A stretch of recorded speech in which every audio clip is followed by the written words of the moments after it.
Littleton Coin Company is ringing in the holiday season with daily deals. Visit littletoncoin.com for at least 15% off select products now through November 28th. Save on your favorite coins, such as Morgan Silver Dollars, Kennedy Half Dollars, commemorative quarters, and much more. But hurry, each day offers a new deal you don't want to miss. Visit us now at littletoncoin.com. That's littletoncoin.com. Littleton Coin Company, serving collectors since 1945. Judy was boring. Hello. Then Judy discovered ChumbaCasino.com. It's my little escape. Now Judy's the life of the party. Oh, baby, mama's bringing home the bacon. Whoa, take it easy, Judy. The Chumba life is for everybody. So go to ChumbaCasino.com and play over 100 casino-style games. Join today and play for free for your chance to redeem some serious prizes.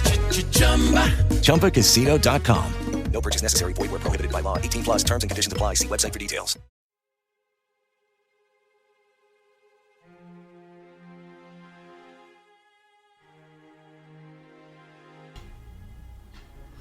Today we have a special guest. She is a mother, entrepreneur, social worker. Her name, Stacey Waller. Hi, Stacey. Thanks for coming on with me today. Oh, thanks for having me. This is such a blessing. Thank you so much. So we're going to talk about a lot of services you offer, but before we do that, I would like to know, what did you want to be when you were little? That's such a great question. It was so interesting. I remember just from being a very young girl, I always wanted to, and I don't know why I wanted to do it, because at this point I had never even been to Harlem, but I had wanted to go to become a doctor and to go to Harlem and save, I don't know what I thought I was going to be doing, save the world. It was so insane. But it was very interesting because, like I said, I had never been to New York, probably at that point, and definitely had never been to Harlem. I don't know if I saw it on television or how it came up in my mind. But that was my goal. That actually was my goal until I went to college. When I started college, I was actually pre-med and striving to reach that goal until I met, in my freshman year of college at Rutgers, one of the girls that lived next door to me in the dorm, she mentioned that she was taking social work classes. And I said, well, what is that? I had never even heard of social work. I had never met a social worker. Mm-hmm. I didn't know what that was. I said, well, what is that? And she explained to me what it was. And I said, oh, my goodness, that sounds so interesting. So I said, next semester I'm going to take one of those classes. And I did, and it changed my life. I transferred over out of Rutgers College, which is all a part of Rutgers University, and I switched from pre-med to social work, and I got my bachelor's degree in social work. I think just taking that first class, I realized that there was another way to help people.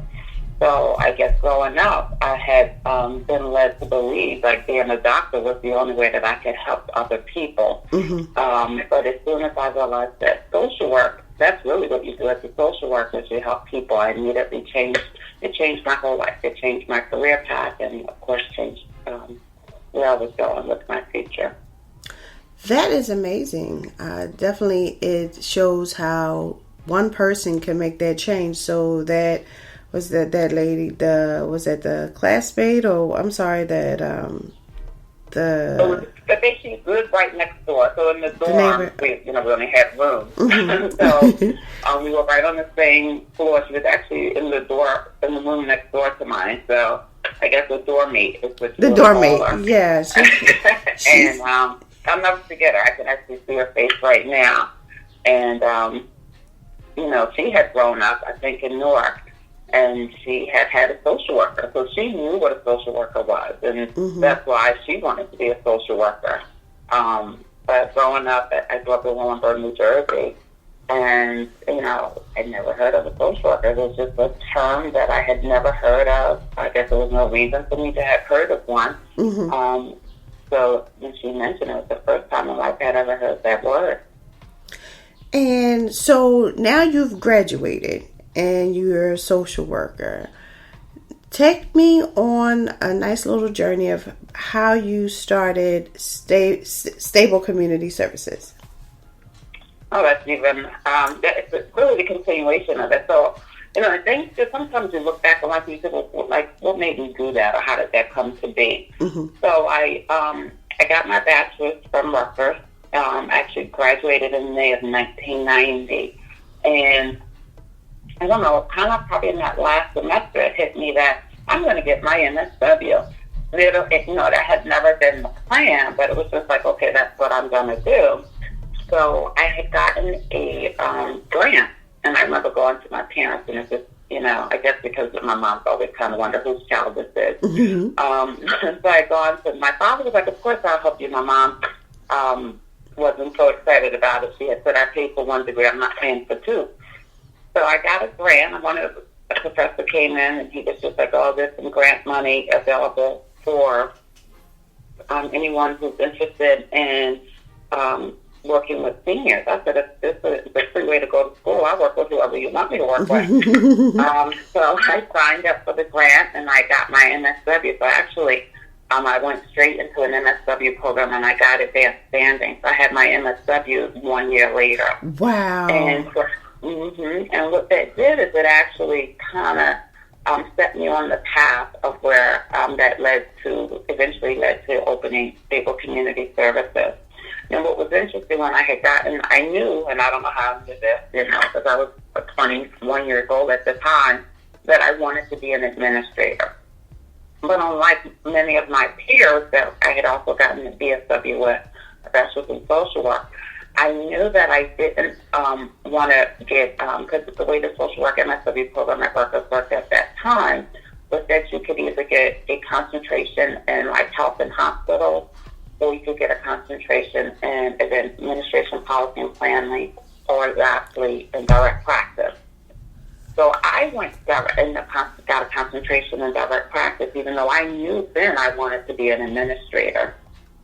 So I remember my peers saying, why would you do that? They all went administration, policy, and planning.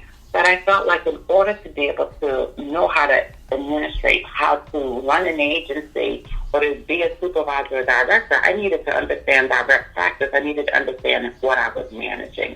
Right. And I think that was one of the best decisions I could have ever made in my career. Because I quickly went from being a therapist to, after I got my MSW, to being a supervisor. And I was put in many positions to lead and supervise at a very young age. I was already a supervisor, I would say, by the time I was 23.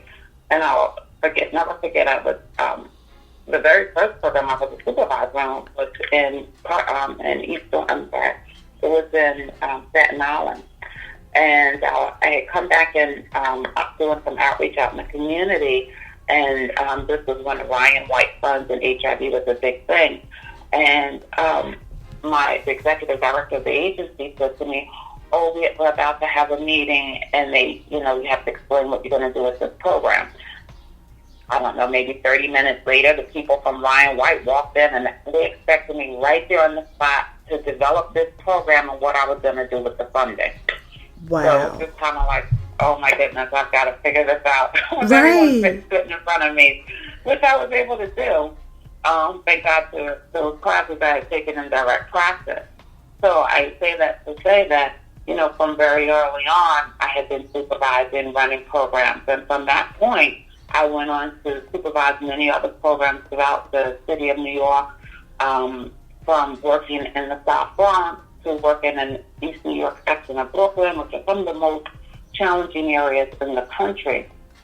And then eventually I decided to come back to New Jersey and live. After being in New York for a decade, I still continued to be an administrator, and then started to work. I worked in Jersey for a very brief period of time, and then I went to Philadelphia, and I worked in West Philadelphia, and worked with the homeless, which I would say is probably one of the most challenging populations that you can work with, because when you work with the homeless, you work with everybody. You work with people who have encounters with the criminal justice system. You're working with people with addiction issues.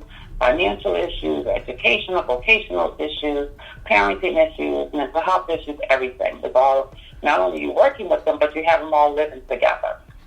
And I had started as a director of community housing. And that is where I would say at Traverse Aid in Philadelphia, that's kind of where I would say I got the most preparation to start stable community services. Because while I started as the director of community housing, it quickly evolved in me kind of taking over the continuum of housing, eventually becoming the director of programs, and eventually the acting executive director. And meaning that I ran not only the largest homeless shelter in the city of Philadelphia, but I was responsible for overseeing all of the staff in the agency. And in that position, I also worked with the other staff members to create what we call the stability model, which was a model that was used to help homeless families and individuals become stable and healthy. So when I left there, I felt like, oh my God, I've done a lot. I've done enough. I was honestly ready to go to Africa and just got relaxed. But our board president of Stable Community Services actually convinced me that it wasn't time to take a break, not time to go on my sabbatical, but it was actually time to open Stable Community Services. So I exhaled, caught my breath, and I knew I didn't want to do homelessness. Why homelessness, I think, is very important. I knew that wasn't where I wanted to spend the next, decade or focus the next part of my career on. But when I gave some time, I self-reflected, and I really thought through, what did I really want to do? What did all of my experiences help me to prepare for? And I realized that it was really about creating stable communities, and that stability model could not only help us with homeless families, but it could help us to help individuals and families, and eventually communities to become stable and healthy. So I took the stability model and created the stable model, which is the acronym for Stable Community Services, which is to help individuals and families to become stable and healthy. And that holistic model is skill development, transitional housing, addiction services, behavioral health, life enrichment, and educational assistance. And out of that, we have what we have today, which is Stable Community Services, located in Burlington City. We started our agency back in 2012.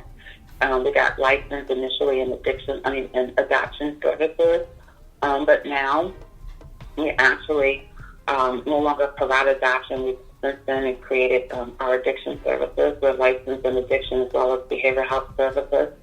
And now we own our own building, which was donated to us about 3 years ago from the owner of Lexus Cherry Hill. It was a wonderful gift.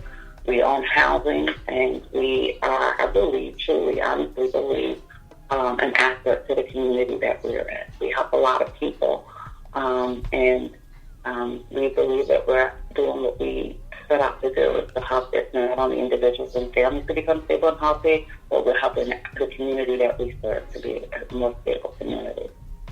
For sure. I mean, you're definitely holding up to the model, and that's definitely needed in any community. So, and it's also interesting how you said when you were younger you wanted to go to Harlem and be that doctor to help, but you've helped in so many ways as a social worker, and a decade in New York, and then even in Philly, and then now your home of New Jersey, and just providing a plethora of help, because basically in order to have a decent, productive society, you need to start home before you even get to the hospital, or even transitioning out of the hospital, to keep treatment going, to stay focused. And I definitely applaud you for the decisions that you made as far as your classes to help you, number one, with the Ryan White Foundation, putting you on the spot, basically saying, hey, what are you going to do with this money? We want to help invest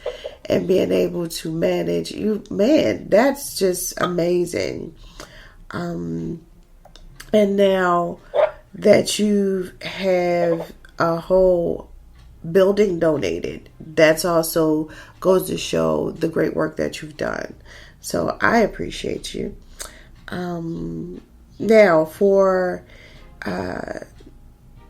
some of these, how do you even manage all of this? And you're a mother too. How do you manage as much as you do with motherhood? And that's a balance. Probably one of the things I'm working on trying to create or maintain is definitely about balance. And it's such an interesting question because 2 years ago, I decided that I wanted to expand and add on to the things that we could do in the community. And I decided that I wanted to do, which I think is also another very important component of social work, which is the life enrichment piece. Mm-hmm. So I thought out ways to be able to open it beyond, people who were looking for necessarily convictions in mental health and housing, but for people who were just looking for more meaning and purpose in life. So I created, first I wrote a book on it. I started writing a book about 5 years ago. I woke up one day and I said, I was actually about 45, and I said, what does this all mean? And especially being a social worker, that becomes a question you normally start to ask, because after you work with, a lot of people dealing with a variety of different life issues, you really start to say, to question yourself what is this really about. And even more importantly, how can I change the trajectory or how can I help to change the trajectory of our lives and help us to avoid repeating the cycle? So it all led to writing the book, Reflective Living, A Guide to Life Enrichment, which then led to writing the second book, Serenity. And now I'm working on my third book, Utopia. And it also connects into what I created, Serenity Things, which I created about 2 years ago, and has really helped me to not only recognize my need for more balance, but it's also caused me to lack balance in many ways. But I think it's so important because I think it's not only vital and essential for my life, but I think it's essential for the community, because the reality is, while communities need services, they really need to understand the goal. So not only communities, but as a society.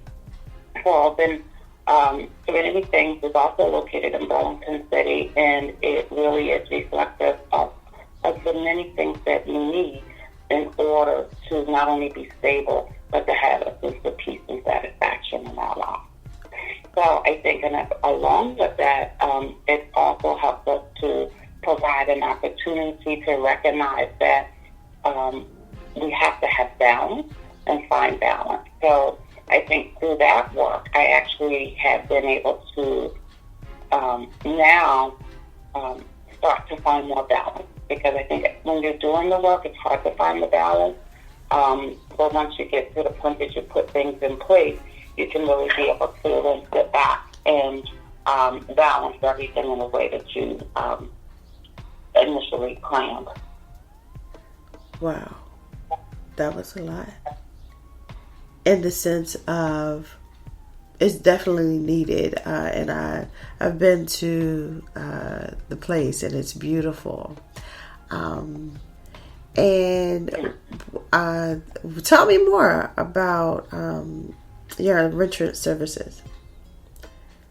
So, and actually, it's not just the enrichment services. So, like Stable, it also provides a variety of different services, because the reality and all is that truly have serenity, which is a sense of inner peace that exists within us, and that's not disturbed by the things around us. We have to create a variety of things. One, most importantly, is we have to have our sanctuary. So part of that is we have our serenity spa. We also have to have our serenity pieces.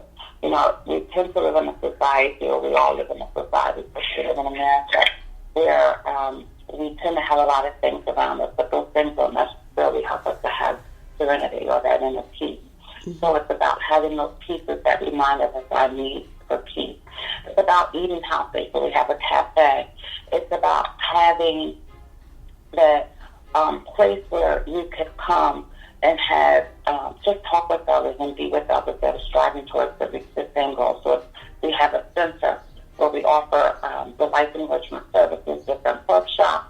So it's just about a variety of things. We also have what we call the Serenity Social, which is our shown on our Serenity channel, which is a place where people can learn. And then we have what I talked about earlier, our Serenity Stories, which is a variety of life enrichment books that provide inspiration and guidance. So I think it's hopefully a place that includes a variety of things that can help us to be more spiritual in our living. And that's really the goal. Got you. So also, if you had to give homework to someone who is trying to find balance, what would you suggest? I would say, I think that's a great question, and I would say I had to give myself that homework. And so I think and it's helped me to find my own balance, so that's why I think hopefully it would be helpful to others, is to think about how could you be more mindful in your living. And I think the reason I recommend that as homework is I think the reason many times we don't have balance is because we get caught up doing this, and this. Mm-hmm. And when you've got so much going on, it's very easy to get off track unless you take the time to really be mindful of what you're doing. Mm-hmm. Because once you're mindful, you can think it through, and you can make sure that it has meaning, it has purpose, and that you understand how it all comes together. So my recommendation would be that we all take the time and do our own homework to really consider how we can be more mindful in our living. Oh, that's perfect. I love it. And what is your mantra? What gets you through the day? That's another great question. I've been trying to come up with a mantra for myself, and in my books I actually have all of these different mantras that other people have used, and one of my favorite ones I'll share, and then I'll tell you a little bit how it reflects in my difficulty coming up with my own mantra. Mm-hmm. Is don't see something, and this is an old Caribbean mantra. Don't see something in the day and take a flashlight to go look for it in the night. I'm going to repeat that. And don't see something in the day and take a flashlight to go look for it in the night. And I think it's a very helpful mantra that someone else, that someone else created. But I use it constantly as I try to find my own mantra. But I think what helps me to, it's not quite a mantra, but it's a belief. It's something I say to myself to keep me on track, which is as long as I remain focused on the goal, I will stay the course.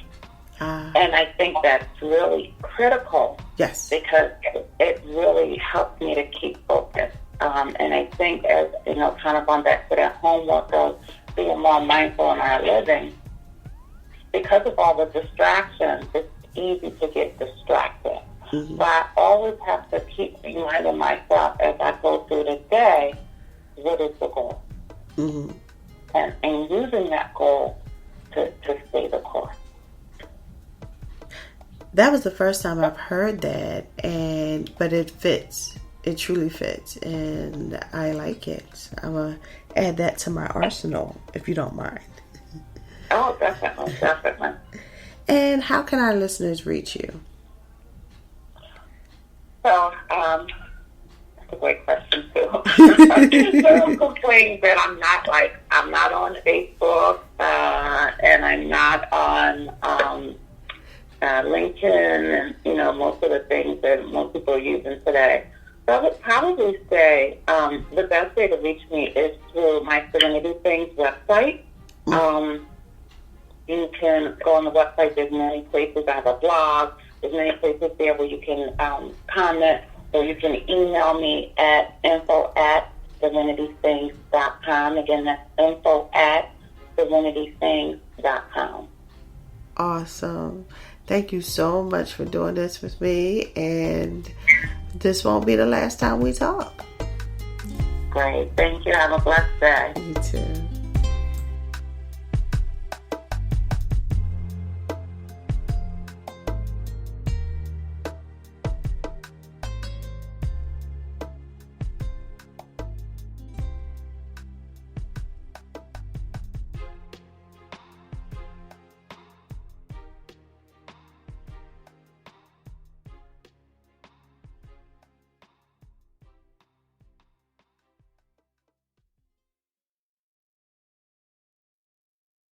Lucky Land Casino, asking people, what's the weirdest place you've gotten lucky? Lucky? In line at the deli, I guess? Aha, in my dentist's office. More than once, actually. Do I have to say? Yes, you do. In the car before my kids' PTA meeting. Really? Yes. Excuse me, what's the weirdest place you've gotten lucky? I never win and tell. Well, there you have it. You can get lucky anywhere, playing at LuckyLandSlots.com. Play for free right now. Are you feeling lucky? No purchase necessary. Void where prohibited by law. 18+. Terms and conditions apply. See website for details.